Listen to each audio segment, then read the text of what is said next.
খাগড়াছড়িতে বৌদ্ধ ধর্মাবলম্বীদের প্রধান ধর্মীয় উৎসব বুদ্ধ পূর্ণিমা উপলক্ষে মঙ্গল শোভাযাত্রা বের করা হয়।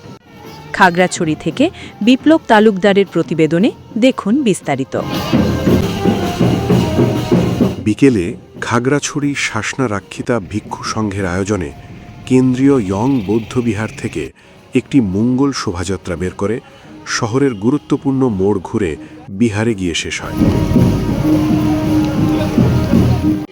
মঙ্গল শোভাযাত্রায় বৌদ্ধ ভিক্ষু, দায়ক দায়িকা সহ বিভিন্ন বয়সীর নারী, পুরুষ, শিশু কিশোর অংশ নেয়।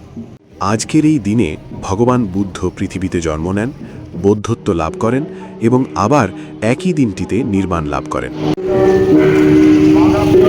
তাই ত্রিস্মৃতি বিজড়িত আজকের দিনটি বৌদ্ধ ধর্মাবলম্বীদের কাছে বিশেষ দিন।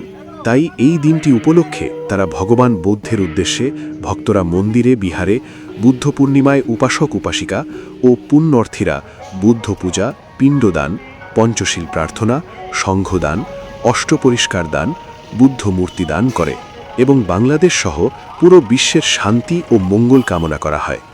গৌতম বুদ্ধে অহিংসা বাণী প্রচারের মাধ্যমে বিশ্বে শান্তি ফিরবে এমন আশা আয়োজকদের।